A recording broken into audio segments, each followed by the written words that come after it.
Hey guys, it's Drew here, quick video blog. I am doing this blog. I know I haven't done a video blog in a while. Since the last time that I did a video, I actually picked up a dog. It's a male Shih Tzu.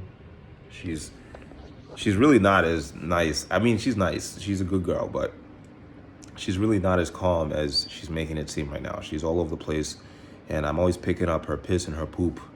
But anyway, let's get into it.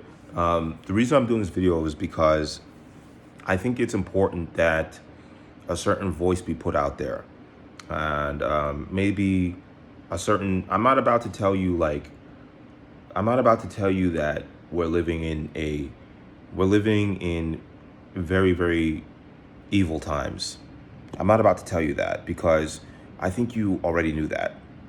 Throughout Obama's presidency, throughout Trump's presidency, and now going into potentially Biden's presidency, we are living in some unprecedented evil times. Okay, if you're spiritual and you believe in God like me, you would say something like, "The devil is alive and well." Okay, and the reason why I'm making this video is because for anybody who's watching it, I want to kind of get you a process that allows you to keep things in perspective, but and still be knowledgeable about what's going on in the world, but be able to discern truth and be able to disconnect yourself from all the foolishness that's going on today. Okay, I want to lay out a process of doing that. The first thing that you should be thinking of actually is getting control of your mind. If you're watching my videos and whatnot, and you've seen how I've expressed myself in the past, maybe you value some kind of control over your mind. That's key, because a lot of the images that were being shown, a lot of the video that were being shown, a lot of the audio that we're listening to is highly biased. I mean, it leans in one direction, and if anything goes against that direction, if anything opposes that direction, these days you're canceled, you're silenced, you're censored, your voice is shut out. You can't spread your voice. You'll get deplatformed like Alex Jones, or now the former president, the president of the United States, Donald Trump. This is setting a precedent, and these tech companies obviously did this because they feel emboldened, and they're charging headfirst into this new way of doing things, where if you don't say things that agree with and uphold a certain status quo, they're going to silence you. Not only are they going to silence you, but they're going to prevent you from buying or selling or doing any transactions. And these things, these sanctions, whether they're social or economic in a way, can vastly affect you if you're a business person. It can vastly affect you if you rely on the public square to get your voice out. And it can vastly affect you if you're just a normal person who just wants to make ends meet and you just want to buy your groceries for the week. But you can't because your card canceled you because, MasterCard or Visa or your bank doesn't allow you to withdraw money because you said something that they didn't like online. Your telephone company doesn't allow you to make a phone call because you said something over the phone that they don't like. These are precedents that we're slowly inching towards, and I'm not trying to dive into any conspiracy theories about who's at fault here, whether it's the CCP, whether it's China, whether it's the cabal, whether it's the Illuminati families or one political party or another political party. All I'm telling you is that as an individual, you need to prepare for this. You need to brace yourself for this and get ready to move against this in ways that are logical, smart, intelligent, vigilant, and don't expose you to too much danger. While it's very important that you speak out about things, it's also important that it's important that you start to recognize that there was a whole world that existed before social media became very popular. And that world still exists. That's the real world. That world will exist always. So what that means is that people in general need to remove their reliance on these tools. Remove your reliance on certain web hosting Remove your reliance on certain social media platforms. Remove your reliance. Like my business, my business runs in a way that is not affected by social media. My business runs in a way that is not affected by social media. That means that my clients, that means that the companies that I buy, the people that I serve, that my company service, my business is not affected by, if Facebook were to shut me down tomorrow, that wouldn't change anything. If Twitter were to shut me down tomorrow, if Instagram were to shut me down tomorrow, it wouldn't change anything. You know, it wouldn't change anything. So at the end of the day, like, these are all things that we got to keep in perspective. These are all things that we got to, you know, these are all things that we have to look into. Can your business, can your ideas, can what you sell, can what you promote thrive without the use of Facebook, Twitter, or Instagram? That's the question. Can it thrive without that? Can it thrive with just basic chat or basic text? Can it thrive without the use of these things? Those are the questions you should be asking yourself. Do you have email lists? Can your business thrive without an email list? If your business is online, you may find it difficult to thrive without these things, but you have to understand that there were people who thrived online before social media was available.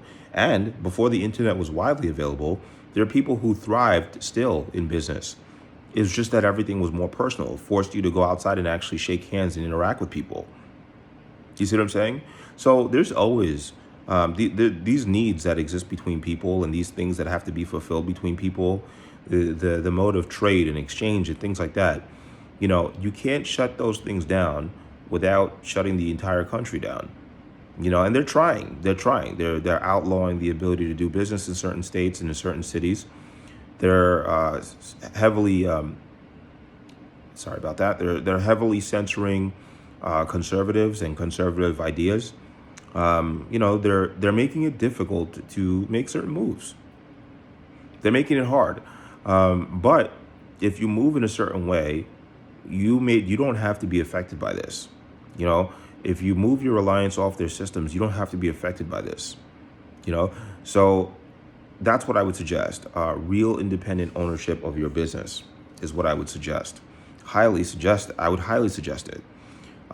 There's opportunities popping up everywhere for people to be problem solvers to these new problems that have presented themselves. And the way that our country works and our economy works, our technology works, I think that these companies, Facebook, Twitter, all of them, even YouTube, have made themselves targets now. Not just targets of of politicians or targets of ambitious people, but I feel like they've made themselves, like, now people know that they have to be replaced.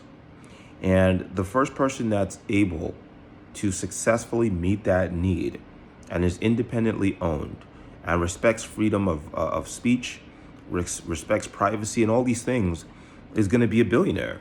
Somebody's going to come out, somebody's going to establish a different social network, somebody's going to establish a different form of Twitter, somebody's going to establish a different form of everything, and they're going to be really successful at it.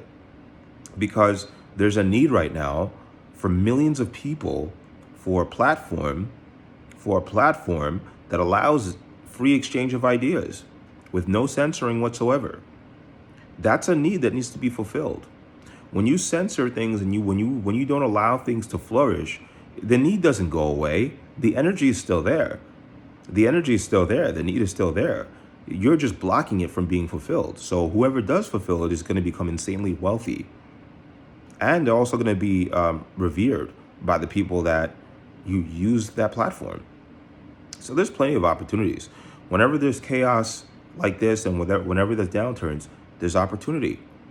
You just have to be wise enough to spot these opportunities. Wherever there's a problem, there are opportunities, because there's big rewards for people who solve those problems. So if you're a person that's operating in this economy, you're a person that's operating in this world, you're a person that's operating in this society as it is, understand that all of these problems that exist are opportunities. Because if you figure out a way to solve these problems, you will make money. You'll gain favor from people.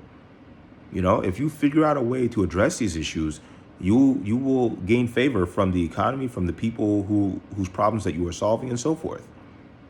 So these are opportunities, you know, and I hope people don't let it go to waste, because not all of us who are problem solvers for a living, have the ability to focus on all problems at once.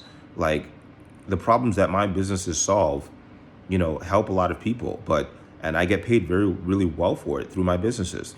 But I can't solve every single problem that's out there. Obviously, my problem solving is focused on business management. My problem solving is focused on the companies that I run. So I can help in my own way. But those of you out there who are tech savvy, those of you out there who understand the internet landscape, who understand the legal landscape, there is a prime opportunity for you to come out right now and do and challenge these companies, and be the one that actually upholds freedom of speech. You know, these tech monopolies don't have to be broken up by a federal government to be broken up. They can be broken up by competition. All it would take is for some really industrious, smart people who have their heads in the right places to create competition.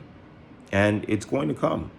Unless it's crushed, unfortunately, by our government and heavy regulation, it's going to come. People are going to create things. People are going to find ways to, but I want to kind of give you guys hope in the sense that this is not sustainable. What the left is doing is not sustainable.